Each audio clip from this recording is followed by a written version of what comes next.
Hello students, today we are going to study about fluid connective tissue. This fluid connective tissue is also known as vascular tissue.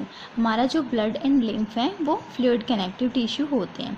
अगर हम connective tissue की बात करें तो connective tissue में क्या क्या present होता है, matrix cells और fibers. लेकिन fluid connective tissue में fibers absent होते हैं. तो सबसे पहले अगर हम blood की बात करें तो human body में जो blood है वो blood vessels में flow करता है. blood vessels के थ्रू पूरी body में सर्कुलेट करते हैं. तो स्टूडेंट्स, अगर हम ब्लड के मैट्रिक्स की बात करें, ब्लड के लिक्विड कंपोनेंट की बात करें तो वो क्या होता है, प्लाज्मा. ब्लड के क्या क्या कंपोनेंट्स होते हैं, plasma and blood cells. Blood में अगर हम प्लाज्मा की बात करें तो ये पेल येलो कलर का जो लिक्विड सब्सटेंस होता है जो हमारे ब्लड में प्रेजेंट होता है. अगर हम वॉल्यूम की बात करें तो ब्लड में जो प्लाज्मा का 55% ब्लड का वॉल्यूम जो है प्लाज्मा कंटेन करता है और ब्लड में सेल्स जो हैं 45% होती हैं. तो स्टूडेंट्स, अगर हम बात करें प्लाज्मा की तो प्लाज्मा क्या होता है, प्लाज्मा में क्या क्या प्रेजेंट होता है, वाटर, प्रोटीन्स, ग्लूकोज, सॉल्ट्स, ये सब हमारे प्लाज्मा में प्रेजेंट होता है. अगर हम सेल्स की बात करें तो सेल्स डिफरेंट टाइप की सेल्स प्रेजेंट होती हैं ब्लड में. कौन कौन सी, RBCs, WBCs एंड प्लेटलेट्स. तो स्टूडेंट्स, अगर हम RBCs की बात करें तो RBCs को हम एरिथ्रोसाइट्स भी कहते हैं, WBCs को हम ल्यूकोसाइट्स बोलते हैं और प्लेटलेट्स का दूसरा नाम होता है थ्रोम्बोसाइट्स. तो क्या होता है स्टूडेंट्स, हमारा ब्लड में जो लिक्विड कंपोनेंट होगा उसको हम बोलते हैं प्लाज्मा. प्लाज्मा ब्लड का मैट्रिक्स होता है. ये 55% वॉल्यूम कवर करता है. इसमें क्या क्या प्रेजेंट होता है, वाटर, प्रोटीन्स, ग्लूकोज, सॉल्ट्स, ये सब चीज़ें हमारे प्लाज्मा में प्रेजेंट होती हैं. अगर हम सेल्स की बात करें तो 45% सेल्स प्रेजेंट होती हैं ब्लड में. ये डिफरेंट टाइप की सेल्स होती हैं जैसे कि RBC, WBC and platelets. RBCs को हम एरिथ्रोसाइट्स बोलते हैं, WBC को हम ल्यूकोसाइट्स बोलते हैं, प्लेटलेट्स को थ्रोम्बोसाइट्स कहा जाता है. तो स्टूडेंट्स, सबसे पहले अगर हम RBCs की बात करें तो RBCs को जैसे हमने अभी बात की एरिथ्रोसाइट्स भी बोलते हैं. RBCs जो हैं वो रेड होती हैं कलर में. जो हमारे ब्लड का रेड कलर होता है वो किसकी वजह से होता है, RBCs, क्योंकि ये रेड होती हैं कलर में. जो हमारी RBCs होती हैं, अगर हम उनकी शेप की बात करें तो RBCs जो हैं बाइकनकेव होती हैं शेप में. RBCs की शेप बाइकनकेव होती है और इनमें न्यूक्लियस जो है मैच्योर RBCs में एब्सेंट होता है. अगर हम मैच्योर RBCs की बात करें तो न्यूक्लियस एब्सेंट होता है. तो स्टूडेंट्स, अभी हमने बात की रेड कलर. जो हमारी RBCs होती हैं उनमें रेड कलर किसकी वजह से होता है, रेड कलर एक पिगमेंट प्रेजेंट होता है RBCs में, उसकी वजह से हमारी RBCs का जो है रेड कलर होता है. ये हीमोग्लोबिन पिगमेंट जो है RBCs को रेड कलर प्रोवाइड करता है. ये जो हीमोग्लोबिन पिगमेंट होता है ये क्या होता है, आयरन कंटेनिंग पिगमेंट होता है. इसमें आयरन प्रेजेंट होता है और ये ऑक्सीजन को कैरी करता है. हीमोग्लोबिन के साथ ऑक्सीजन बाइंड करती है और ऑक्सीजन को ट्रांसपोर्ट करने में हेल्प करता है. तो क्या हो जाएगा स्टूडेंट्स, RBCs को हम एरिथ्रोसाइट्स भी बोलते हैं. ये रेड कलर, इनका कलर जो है रेड होता है. रेड कलर किसकी वजह से होता है, इनमें हीमोग्लोबिन पिगमेंट प्रेजेंट होता है जो RBCs को रेड कलर प्रोवाइड करता है. हीमोग्लोबिन जो है आयरन कंटेनिंग पिगमेंट होता है जो जिसके साथ ऑक्सीजन बाइंड करती है. ये ऑक्सीजन फिर टिश्यूज़ में डिफ्यूज़ होती है और इस ऑक्सीजन को फूड के ब्रेकडाउन में यूज़ किया जाता है जिसके बाद एनर्जी रिलीज़ होती है. अगर हम RBCs में न्यूक्लियस की बात करें तो जो मैच्योर RBC होती है उनमें न्यूक्लियस एब्सेंट होता है.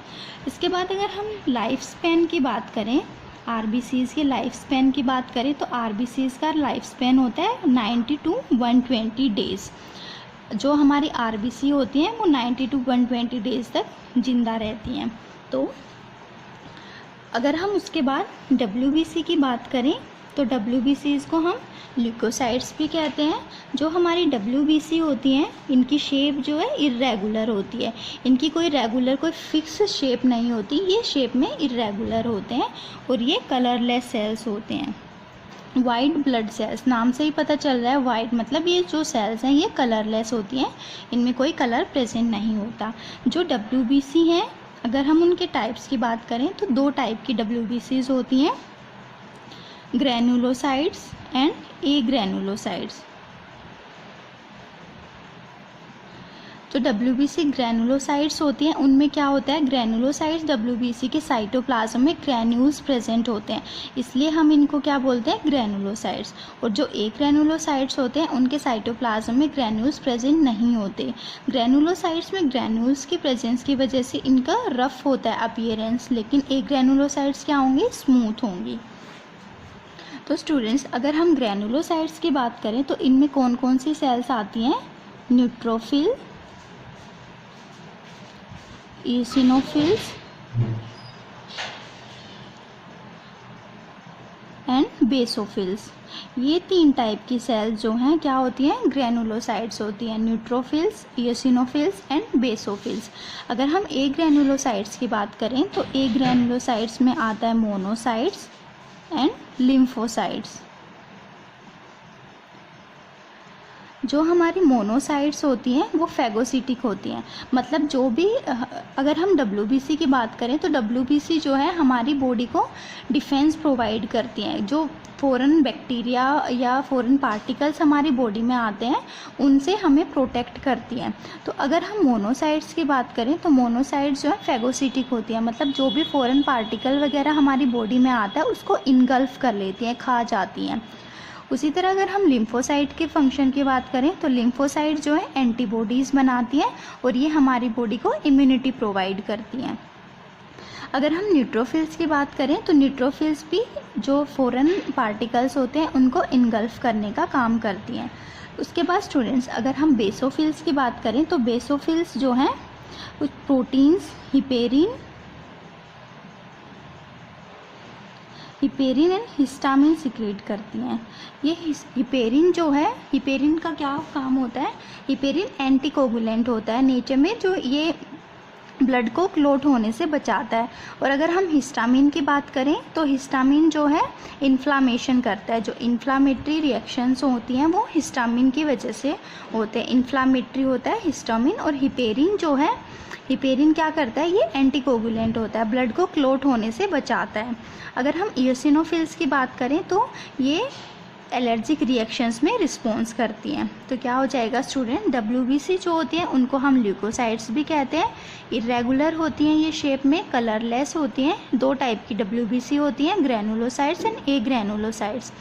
अगर हम ग्रैनुलोसाइट्स की बात करें तो इनके साइटोप्लाज्म में ग्रैन्यूल्स प्रेजेंट होते हैं और इनका अपीयरेंस रफ अपीयरेंस होता है क्योंकि इनमें ग्रैन्यूल्स प्रेजेंट होते हैं। ग्रैनुलोसाइट्स में कौन कौन सी सेल्स आती हैं, न्यूट्रोफिल्स, इयोसिनोफिल्स एंड बेसोफिल्स। न्यूट्रोफिल्स जो हैं वो फॉरेन पार्टिकल्स को एनगल्फ करती हैं।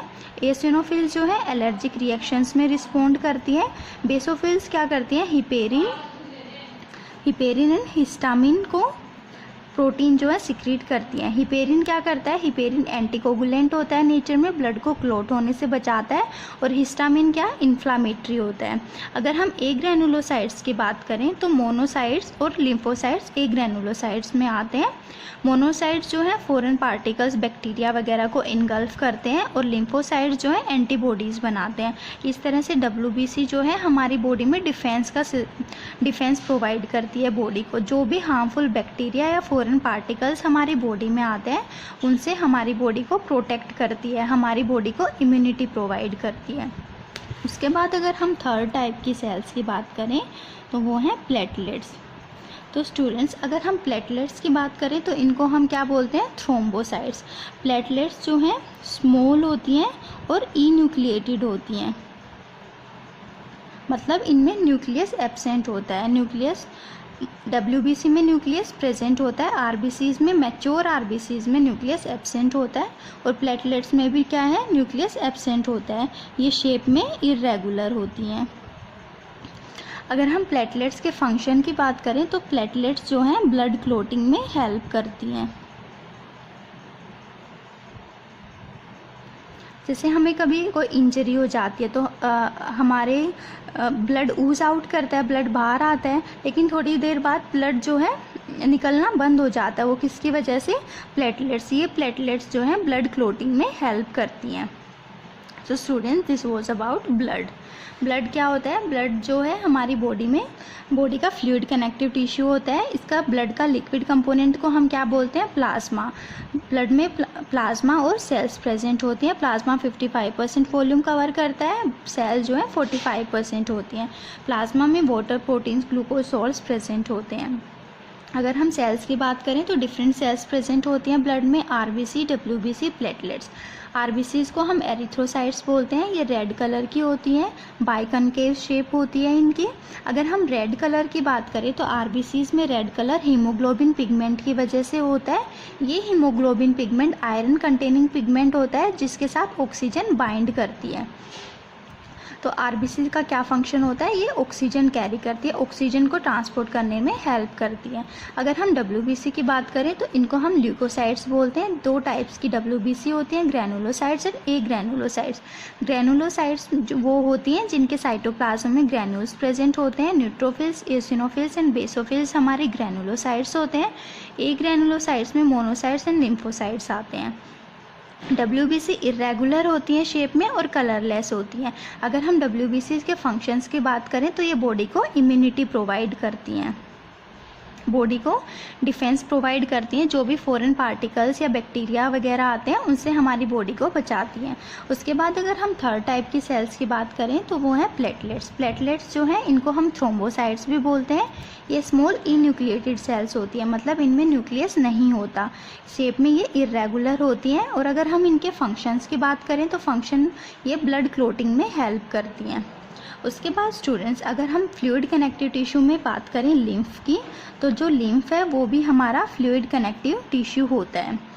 तो स्टूडेंट्स, अगर हम ब्लड की बात करें तो ब्लड जो है ब्लड वेसल्स में फ्लो करता है। ब्लड जो है आर्टरीज एंड वीन्स के थ्रू हमारे बॉडी में फ्लो करता है। तो अगर हम ब्लड वेसल्स की बात करें, जब हमारा blood capillaries, arteries, veins and capillaries के थ्रू फ्लो करता है तो जो कैपिलरीज होती हैं फाइन ट्यूब्स होती हैं।